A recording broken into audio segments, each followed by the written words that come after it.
Yeah. Welcome back to the show. I'm so glad you're here. I'm Kevin Orosz. I'm your host. And it's yet another solocast because I got a lot of things to talk about and stuff.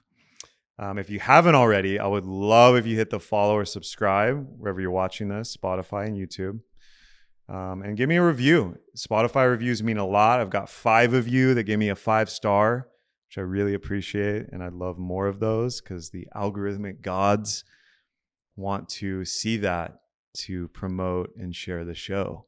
So classic little self-promotion.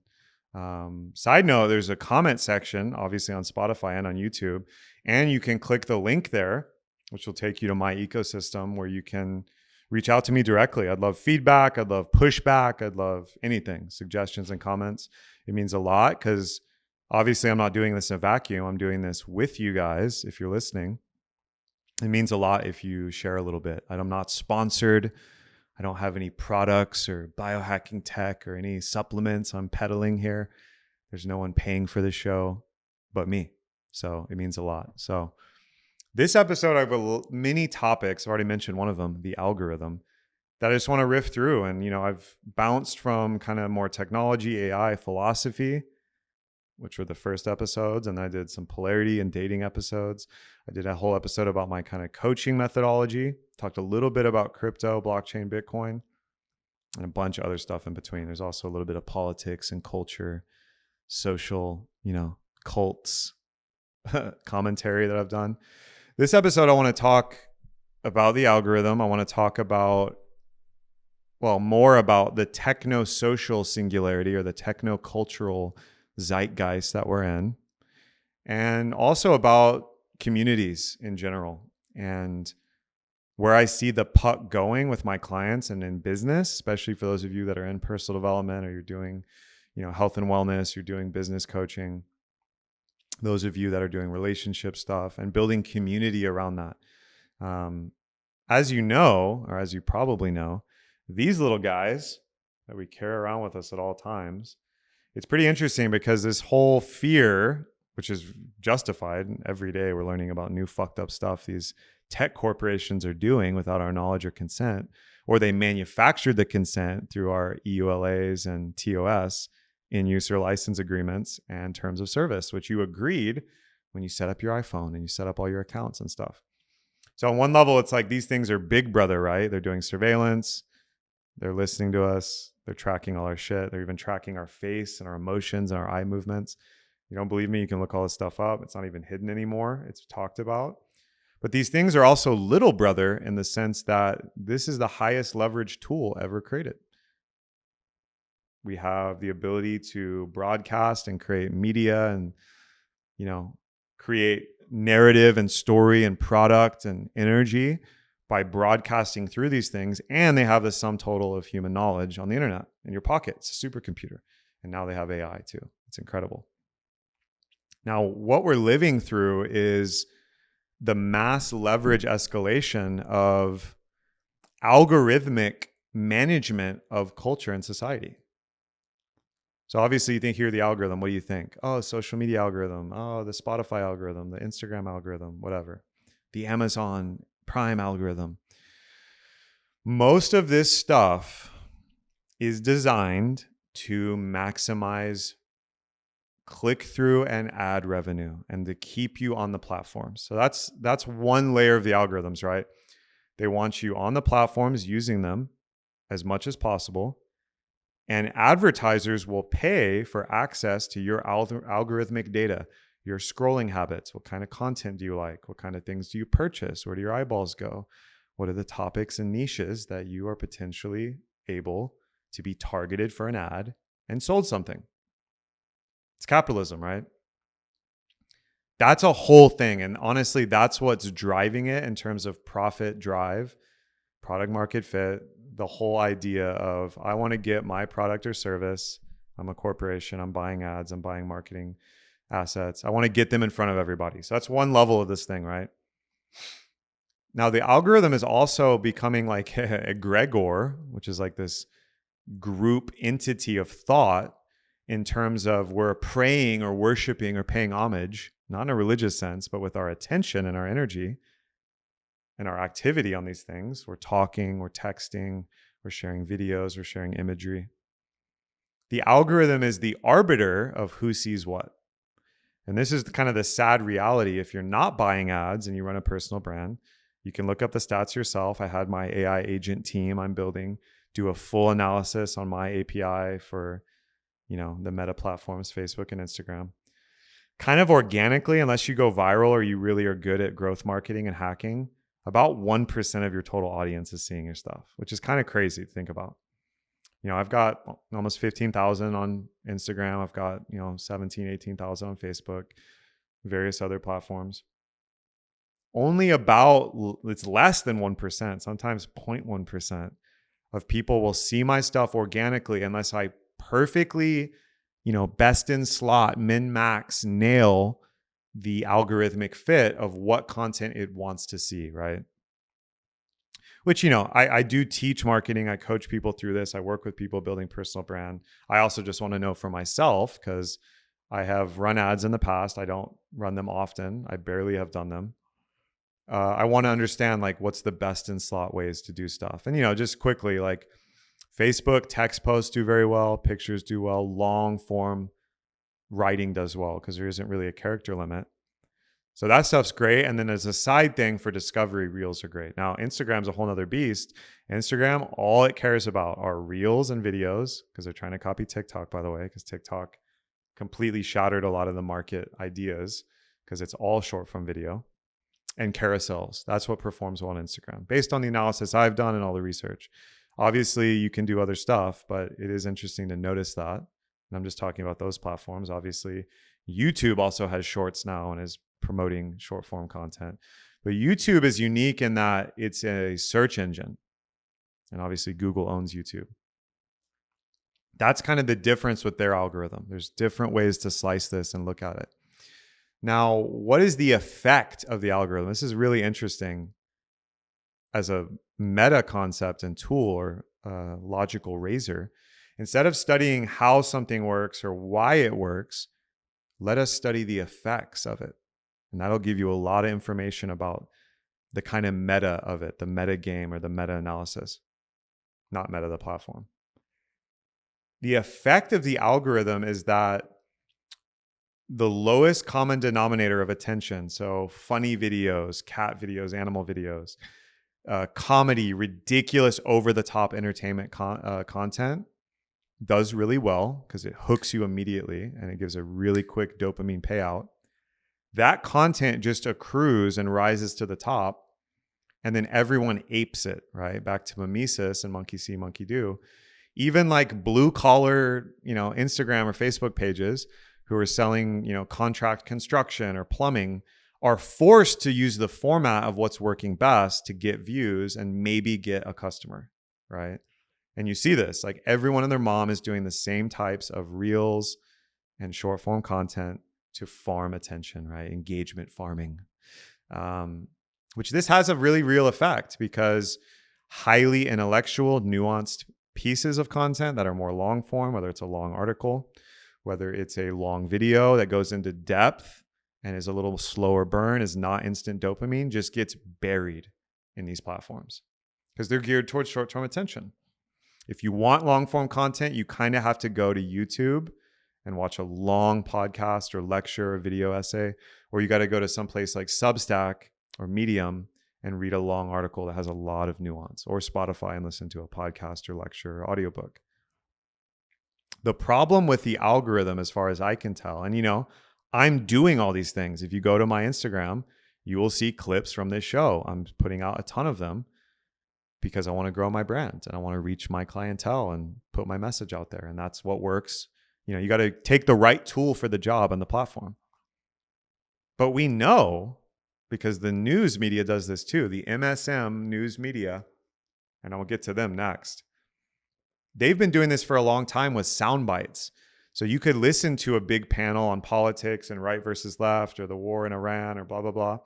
But what you're going to see that trickles down into Twitter and these, articles on whatever, mainstream platform, it's going to be a little quick soundbite, a little thing to grab attention. It's all about hooking your attention in. And that's 3 to 5 seconds. 5 to 10 seconds. It's a dopamine casino. This is a term you've heard me use before, probably. It's all about variable reward reinforcement and conditioning, like Skinnerian psychology. You want a big payout because you're scrolling, maybe you're tired, you're at work, you're distracted. The dopamine comes immediately and you get hooked into this little reality tunnel from the clip or the soundbite or the thing. And then maybe if you are a trained thinker or you have interest in the topic, you'll delve deeper and do some Google searches, or you'll ask ChatGPT, or you'll click through and read the whole article, watch the whole thing.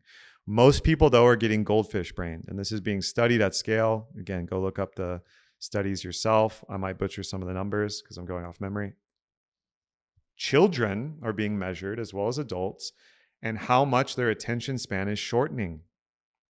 And it's literally changing the way our brains work.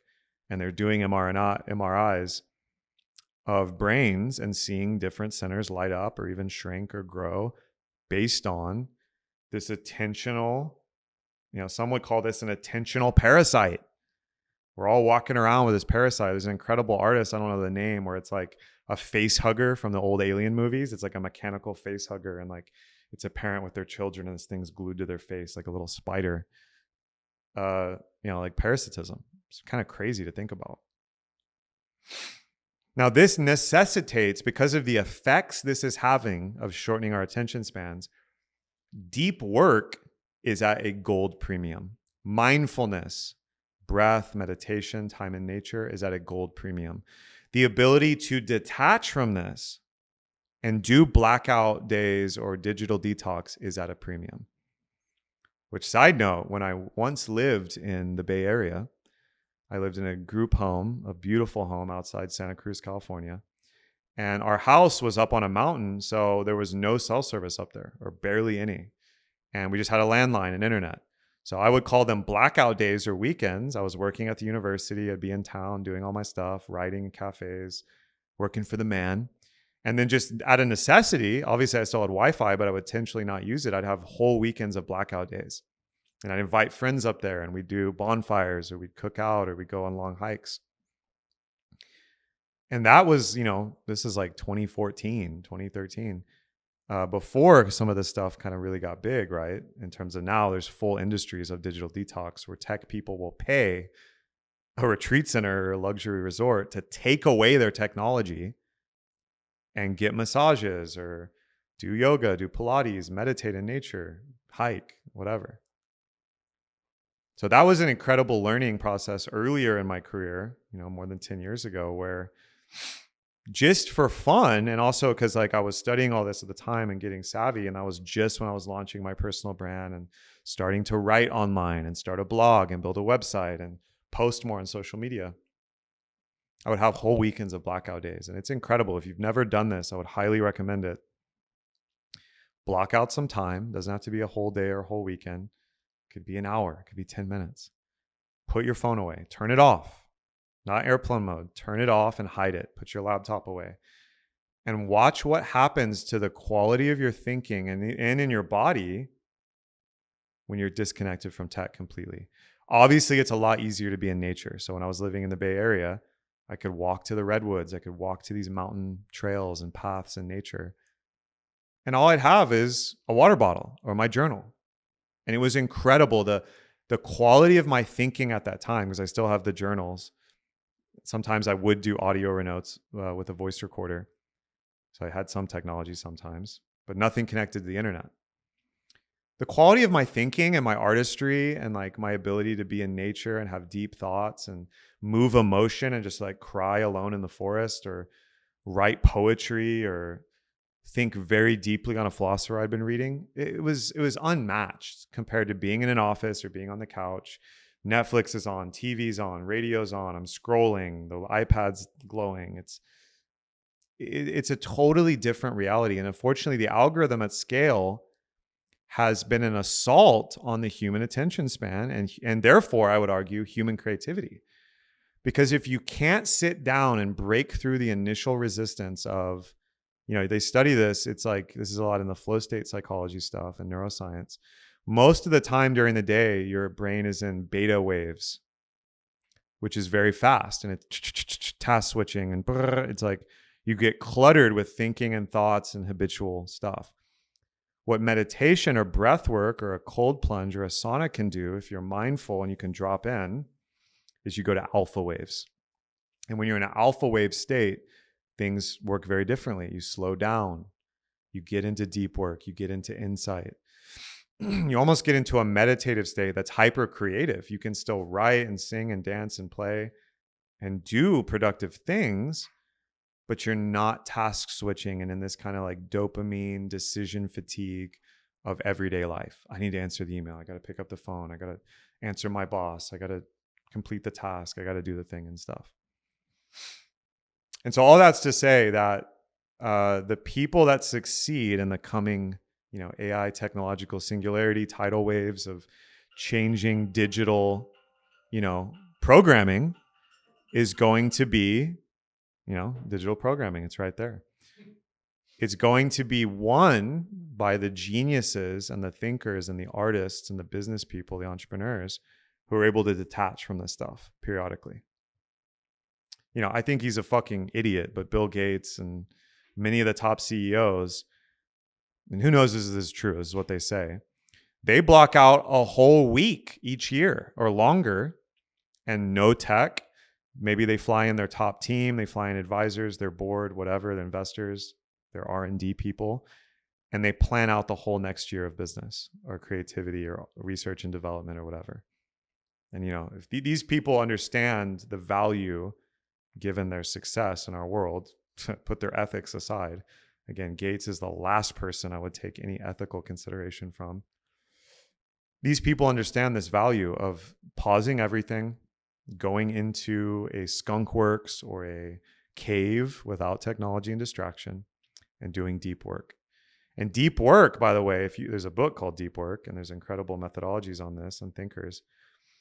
This involves breaking through it takes like 20 or 40 minutes of no tech, focused on a single task.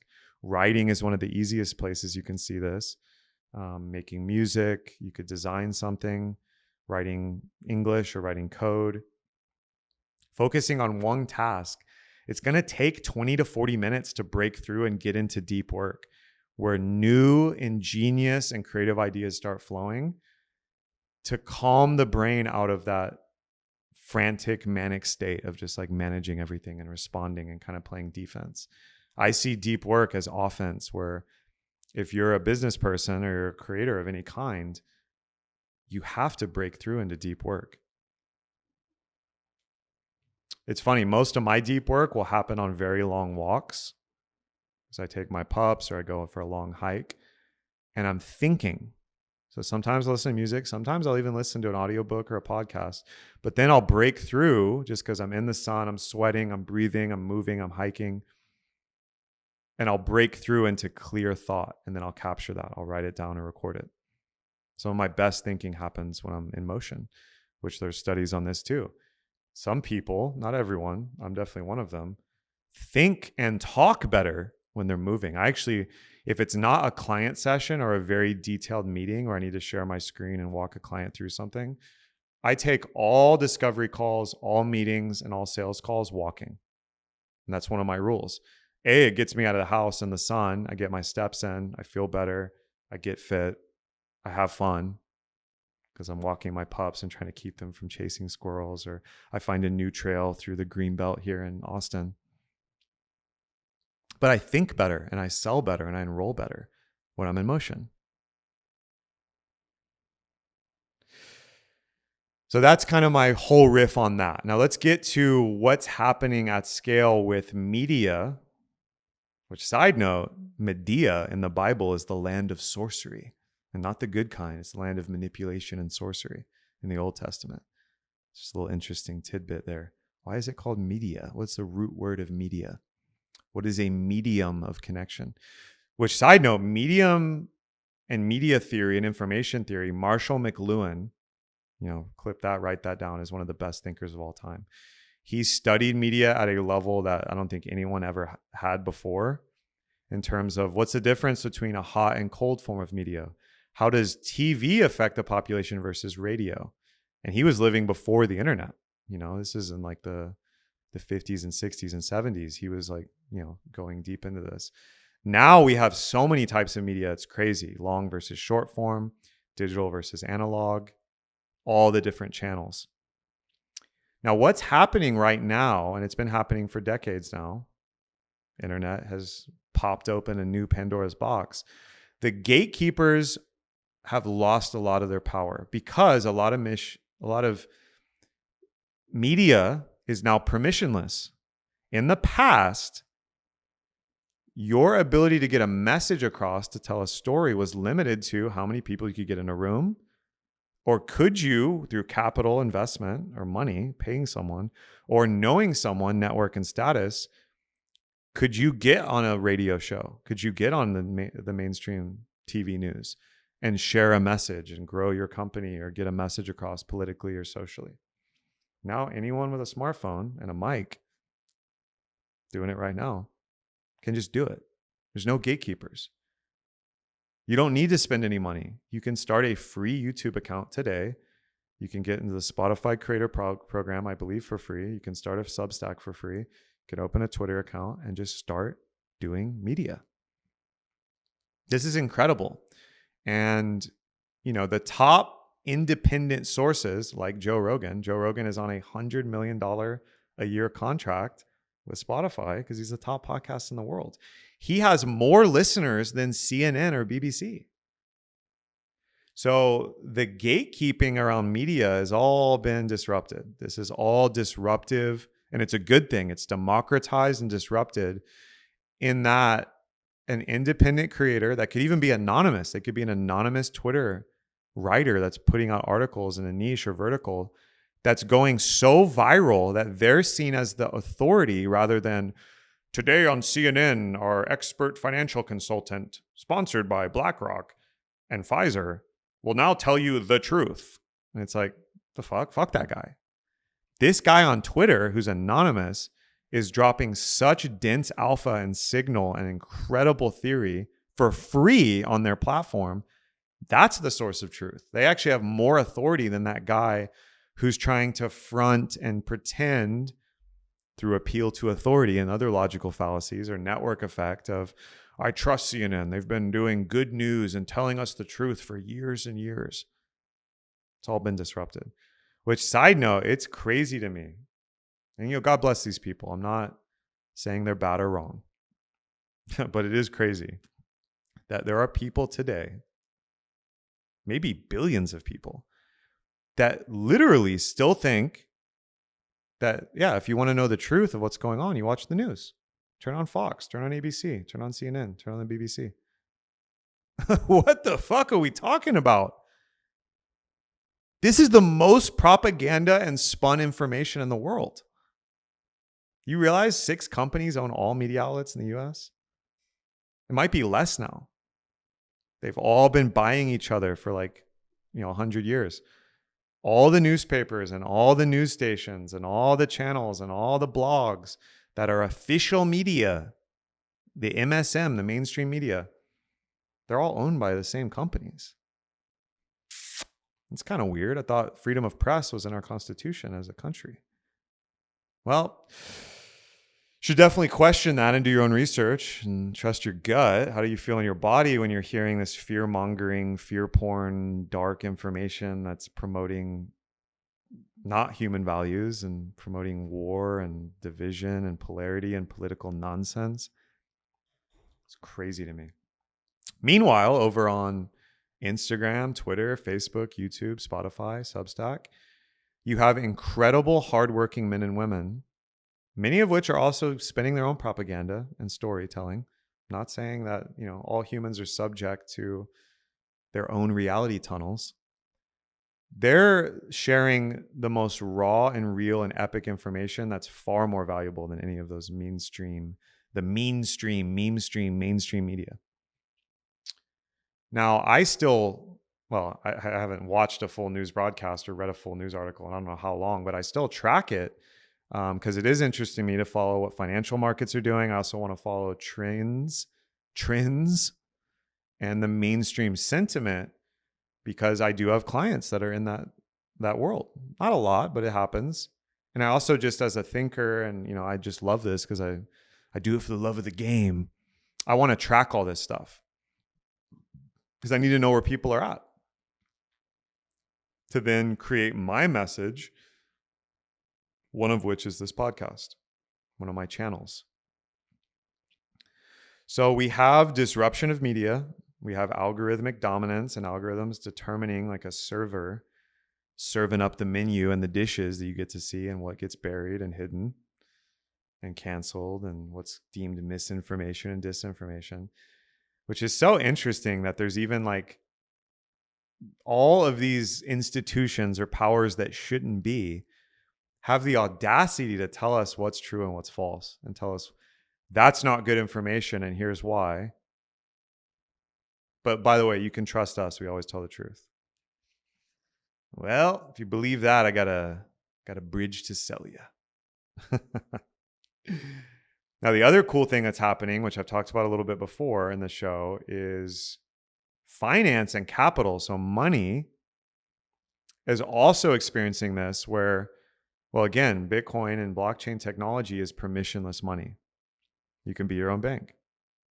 I don't want to go too far into this, but following this trend of what is permissionless, what's permissioned, capital has also been deemed permissionless. I can start a GoFundMe or a Kickstarter and crowdsource capital in the millions of dollars to start a project, a company, to save someone's life. Whereas before, capital had all the gatekeepers behind it. Labor is similar. I can, in the gig economy, I can use my phone to just hire someone to come to my house and do a contractor job or a construction job or whatever, like cook for me. The gig economy is permissioned away the gatekeepers around labor, capital, media, all these things. And a lot of this has been influenced because I've been re-listening to the entire Naval Ravikant podcast. Another one is incredible. I'd highly recommend. I've learned so much from his work. And he talks a lot about this, about how each century, and now it's speeding up a lot, has changed by the levers or the buttons to press to get leverage. And he talks about labor being the first form of leverage. If you're a king or an emperor, you just have people working for you, maybe even enslaved. That's a massive form of leverage. You can control whole empires, businesses, et cetera, with that. And then when money gets going and capital markets get going, then if you have a lot of money, that's the form of leverage. And then media, before the internet, if you controlled a media source, you have a massive form of leverage. You can shape entire narratives. You can socially condition and engineer entire populations.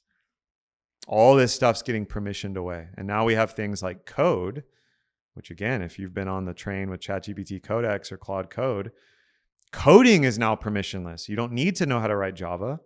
You just need to talk to your computer, talk to your AI agent, and you can create any digital product or service you can imagine, literally. So we're living in this incredible time where Pandora's box and the Promethean fire has been given back to the people. There's no more guardrails or gatekeepers to creating whatever you want. And back to the algorithms, the real issue now, the bottleneck is now you. It's me. It's us. It's our willpower and imagination. It's our intent, our intention and drive to create something of value, to make the human race better, to make our earth better, to protect and care for men, women, and children, and all the animals, plants, and the nature of this planet. That's how I look at it. And that's what I'm standing for. I don't want to pillage the environment and strip mine the earth and go live on Mars. I don't want to create, false religions or movements that are based on anti-life principles and are inhuman. They're inhumane. So this is where we get back to something I've talked about before, which is this whole victim mindset or victim consciousness. Does tyranny and oppression exist? Yes. Look around. It's all around us. And at the same time, it's this paradox. Life on this planet as a human is very paradoxical. It's a really weird thing. At the same time, systems of oppression and surveillance and economic and social disparity and tyranny exist. At the very same time, we have more tools, more access, more knowledge, more ability to create impact through media, through product, through services, through creation, through art, through business than any of our ancestors ever had. A poor person living under a bridge today that's homeless, but has an iPhone with like a pay-as-you-go thing, maybe they got $20 from a stoplight and they loaded their phone with data, has more access and leverage than a noble living in medieval Europe in like the 1200s or something. Like, think about how crazy that disparity is. Now, obviously, would you choose to be a noble eating like roasted duck, or would you choose to be a homeless person with an iPhone who could start a GoFundMe? I don't know. Obviously, that's maybe a crazy example, but in terms of raw leverage, there's no competition because, again, the smartphone is a supercomputer with a sum total of human knowledge and AI tools in your pocket. They had to send a carrier pigeon or send a rider on a horse to get information to the next holdfast or castle down. Took weeks, maybe. Because there's no gatekeepers and because it's permissionless, you kind of don't have any more excuses to not create if you're so inclined. And this ends up being a lot of the work I'm doing with clients to stretch, challenge, and confront their imagination to step into creatorship instead of I'm a victim. I don't have money. I don't have resources. I don't have power. These are all stories. I can't do the thing because no one will like me, or I don't know how to do it. That's a big one, right? I don't know how. Like, what's even the first step? Well, you can figure that one out real fast because you don't have to reinvent the wheel. Monkey see, monkey do, mimesis. Look around at who's doing what and how they've solved similar problems to what you want to do, right? And if you want to go into business and monetize, it's all laid out. It's all there. The trailblazers and pioneers have showed the way. You have a stable job and you're good, but you want to make art. You want to start a movement. You want to start a community. Well, the trailblazers and pioneers are all there. You can just see how they did it. How did they craft it? How did they create it? What were the steps? What did they go through?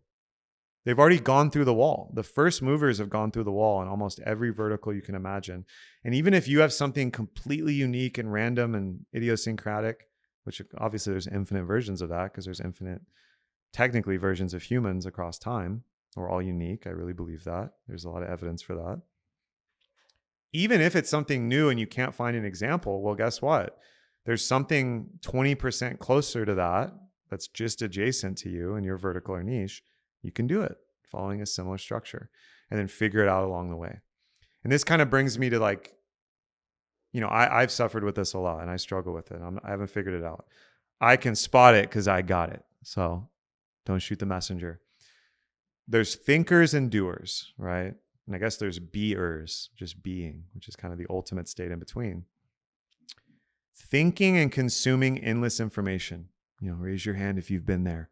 I'm just going to keep watching YouTube videos. I'll keep reading books. I'll keep doing podcasts. I'll keep hiring coaches and signing up for courses to learn about how to do the thing or figure it out.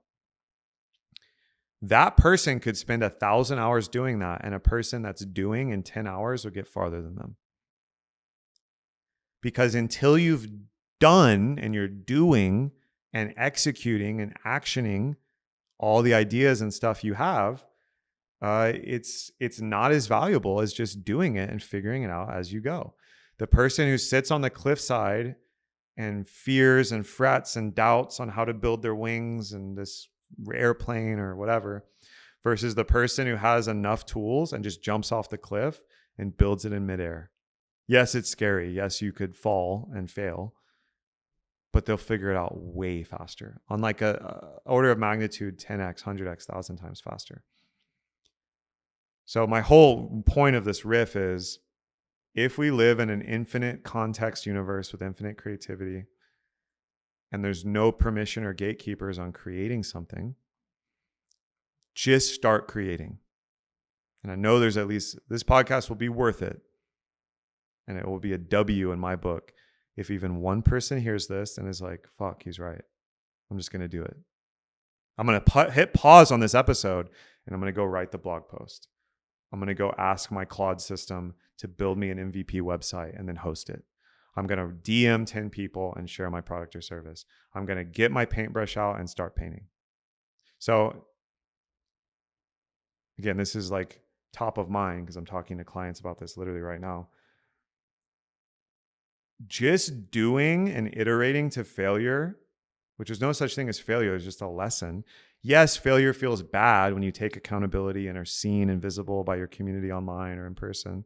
And they see, oh, Johnny's really going for it. And then you fail, right? It doesn't work out. You don't get paid. No one likes your art. No one clicks on your thing. Okay. That hurts. I get it. There's real pain. There's disappointment. But you learn so much. And now you can try again with that information. And it's going to take you 2, 5, 7, 10 times till you find the thing that's yours, right? And I've talked about this before. The goal here is nurture your zones of expertise. What are you skilled at that the world needs? This is the ikigai, which is something I use a lot.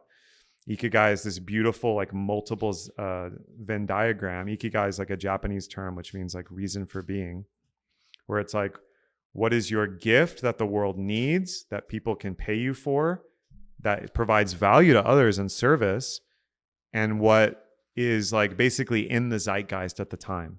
And there's many ways to look at it. You can just Google Ikigai, Ikigai, and look at this yourself. Obviously, the bullseye of that, if you can hit every Venn diagram, what is yours to do that no one else can do? What does the world need? What will people pay you for? And what gives you a sense of fulfillment and purpose and serves your fellow humans? If you could get all four, and there's like multiple layers because each of those Venn diagrams has a secondary layer, right? Where they touch, but the center is the bullseye. You will have found your dharma or kuleana, whatever you want to call it, of what is yours to do. And this is what, I don't even know who coined the terms. I didn't. I'm borrowing standing on the shoulders of giants riff in here. Your zone of expertise and your skills are incredible, and they can touch some of those. Your zone of genius, which is only what you can do, sits in that bullseye in the middle. And the only way you're going to find that and find out, FAFO, right? How do we find out? You fuck around. There's an amazing viral meme with this like old guy with the whiteboard, and he's like, as you can see here on the chart, the more you fuck around, the more you're going to find out. And it's just like a classic, curve on the chart where as finding out goes up, so does fucking around and vice versa. Obviously, fuck around comes first usually. Sometimes though, you find out and then you fuck around because you'll identify something that's really interesting to you and you actually need to test it. So it's funny. It's like a Zoomer term, I guess, in the lingo, FAFO, the acronym. But it encapsulates what I'm talking about, where doers will advance faster than thinkers. And then if you do enough and you've thought enough, you become a beer and you enter the Tao, right? I'm a big fan of Taoism. Huge fan, super fan. The Tao, or the course of nature, you could also call it Wei Wu Wei, which means doing, not doing, or basically, when a river flows, it finds the perfect, no one's telling it what to do. No one's micromanaging it or telling it, sending it emails. The water or the river will perfectly flow via gravity through the environment. The water course way is one way to describe it in Zen. You have that for your creativity, and you got to FAFO to get there. You got to like find the Tao. And once you've done enough and thought enough, you can just be. And people will literally pay you to be. Think about that. If you're an artist, you're a coach, a creator, a business owner, a startup founder, an investor, a single mom, a gardener. If you master what is yours to do and what is valuable and skillful, people will just pay you to do it. But for them, it looks like, oh, that's really hard work and that's expertise. How could anyone do that? To you, it's play. It's just being. Because it's become like unconscious competence because you found this out and sweet spotted it and you're in a flow state. You're in the Tao. That's the ultimate state. That's what I'm aiming at all the time. Obviously, I haven't figured shit out. I'm young and figuring stuff out, like many of you probably. Do we ever actually arrive and get there? And this kind of brings me to my next point, which is, being process-oriented versus goal-oriented. This is a big topic with a lot of my clients right now.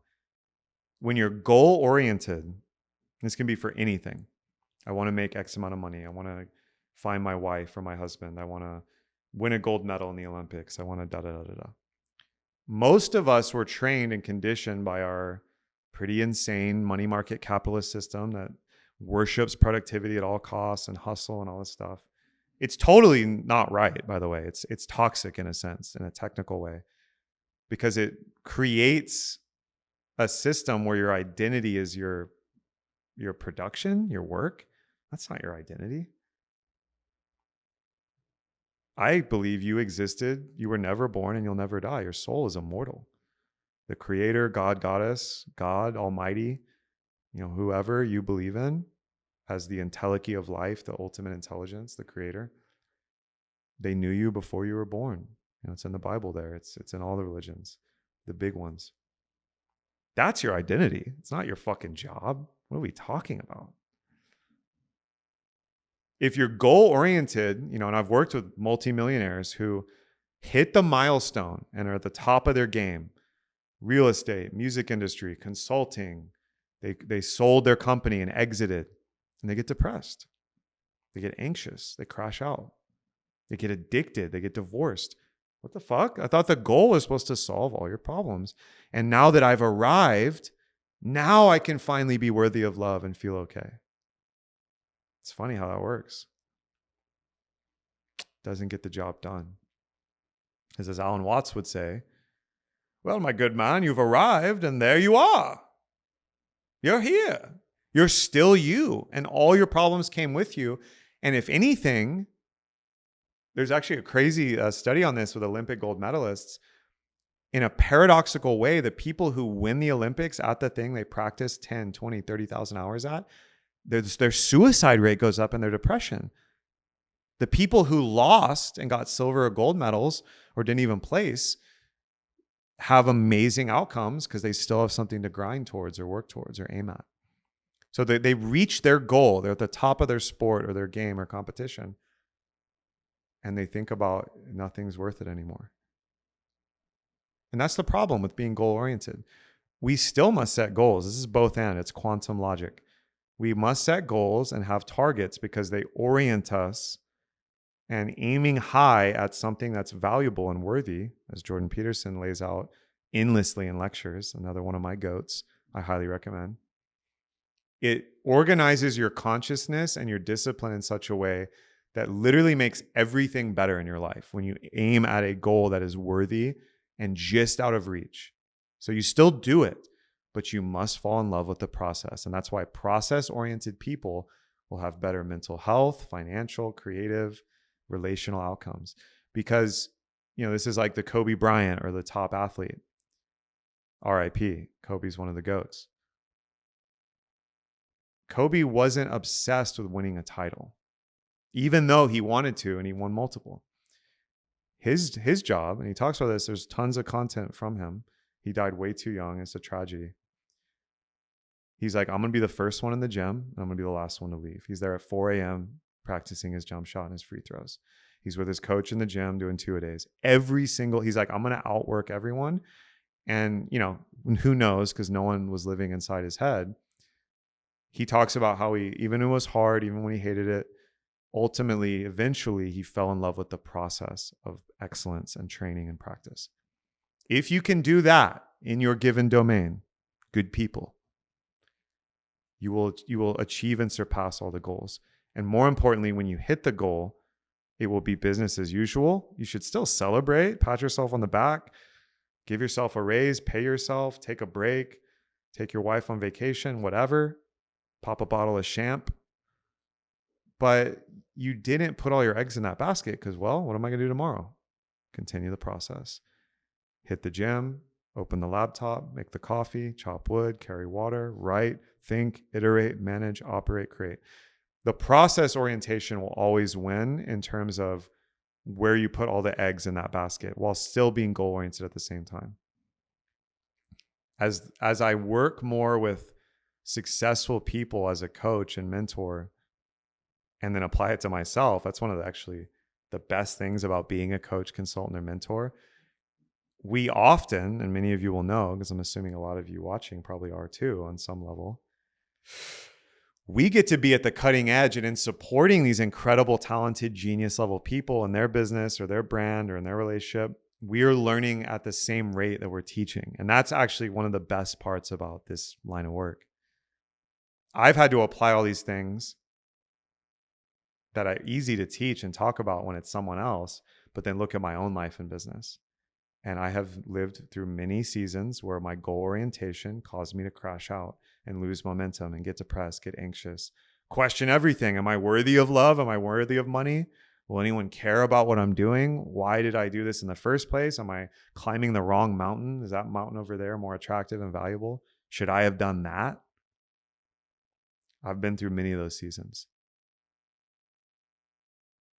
But then if I look at what I'm the best at, which is probably thinking, writing, and talking, communicating. I'm a storyteller. I'm a bard. This is my zone of genius. If I were to do this without end, as a practice, as a process, just like I turn on the stove to cook an egg or make coffee, it's as simple as that, where it's just a routine, habitual thing. And I get into the dojo or the gym of my own creativity and just fall in love with that. Could it be possible that I could achieve all the goals that I've set out for myself?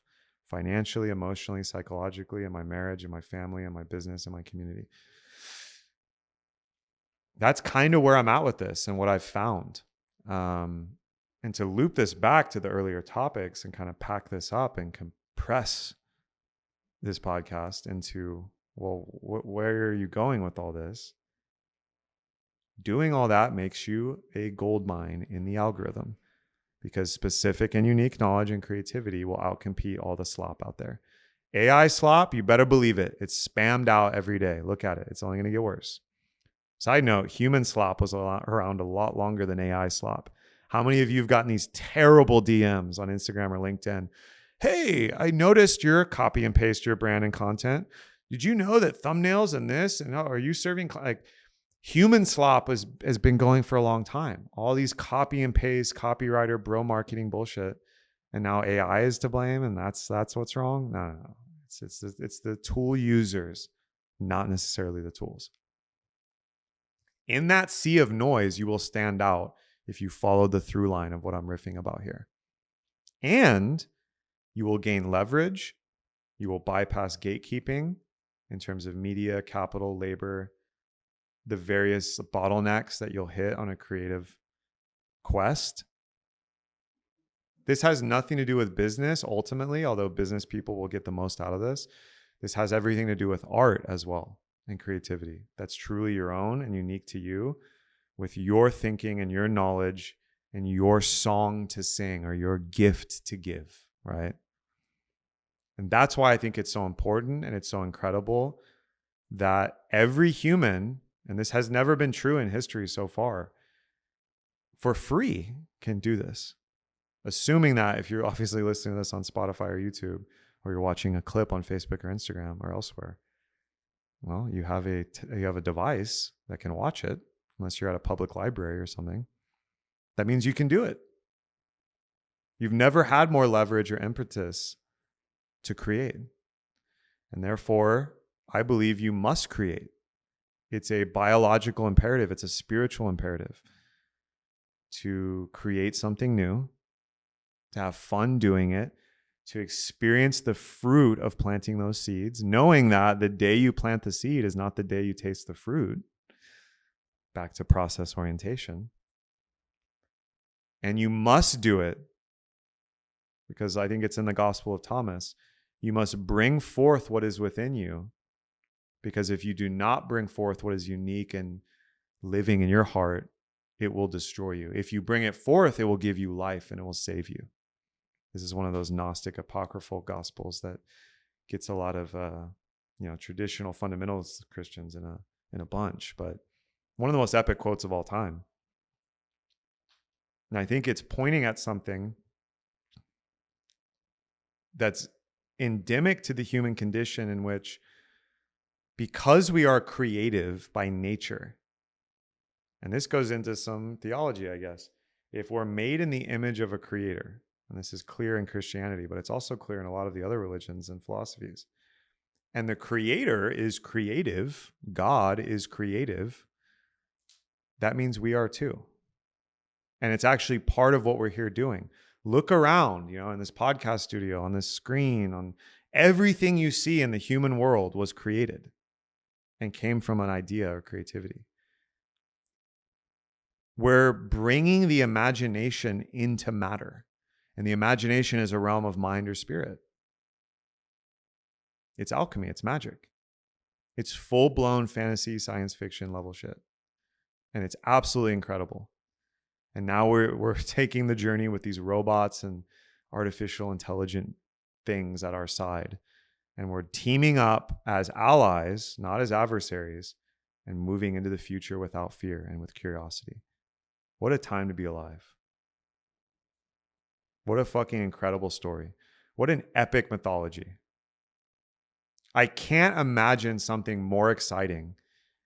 And I've binged and read so many books and watched so many films and read so many ancient texts, and like all that stuff pales in comparison to just being a human being here in May 2026 doing this thing.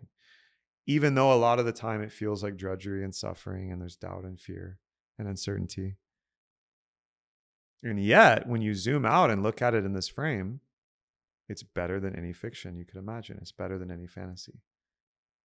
Because, this is crazy to think, all those stories that are in Netflix and books and Barnes and Noble and audiobooks and all the things and stuff, all the fiction and media you've consumed that's fantasy or fake came from humans, which means we are a bigger subset of a creative being than the fantasy worlds we've created. And they could all be brought into this world at scale. It's incredible. It's inspiring. When you get into this kind of mindset, which I diligently try to and often fail, not only is it not a burden to bring forth creativity, it's the easiest thing you can do. It's as easy as turning over your hand because it's innate. Look at children, how creative they are. Give a children art supplies, put a children in nature and watch how they bang rocks together and create a whole universe and world, even when they're nonverbal. It's incredible. It's innate. So most of what is fucking us up is conditioning and learning that is anti-human, inhuman, inhumane, limiting, and just total bullshit. Ideology is the biggest perpetrator of this. All the ideologies, even the good ones, which that's a whole nother episode just on ideology, egregores, groupthink, and social engineering and cultural engineering. Most of it's unlearning because you just have to move the blockage to the sun that's shining, right? If you have your hand up in front of the sun and it's like, I'm not creative, I'm in the shade, just move your hand. It's all conditioning. Unlearn that shit and create. More so than anything, since I was a boy, I was told this constantly. I've told stories on this show about it. You're creative, you're special, you're blah, blah, blah, gifted and talented. Which I don't even know if that in the education system is necessarily a good thing, by the way. Education is a whole episode too. If you think about how we can reform education and actually empower the new generations to change the status quo at scale. But all the anti-creative, you're stuck, you can't do the thing, you're trapped by your job, you're trapped by the circumstances of your birth or your family or your community. None of it's true. There are children in terms of like teenagers in Zimbabwe and Kenya with water bottles and household items creating batteries and engines that run on water. Go look this stuff up. It's incredible. And they're living in the third world, Africa per capita, I don't know, the poorest continent with the least resources and knowledge. And they're going viral online because they created some contraption or invention and people want to patent it and invest in them. They're living in a world where they have to walk a mile to a well to get clean water. And you're in an apartment in Memphis or San Diego or Austin and you're, woe is me, poor little me, I can't create, I can't do the thing. I'll just go get In-N-Out and binge watch Netflix. I don't know. You tell me. What kind of world is that? What kind of conditioning do you have to do to human beings to trick them through a dream spell or hypnosis that they're not creative and they're trapped and they're a victim? And maybe if they just vote for the right psychopath, maybe they'll fix everything. Maybe that's what we should do. Get the fuck out of here. Shut the fuck up. Come on. That's what I'm talking about. So I had a few other topics. That feels like a good stopping point in that little inspirational riff and rant. Once again, I would encourage all of you to not take anything I'm saying at face value. Go check me on these ideas. Go look them up. Do your own research. Think hard, and make no mistakes. I'm going to prompt you like an LLM. Viewer, take this whole podcast, expand your context window, be token efficient, and steel man and straw man my ideas against your own intuition and thinking. Cite your sources, rank order them by probability and confidence level. Think hard. You are an expert podcast listener, and make no mistakes. Do it now. Enter.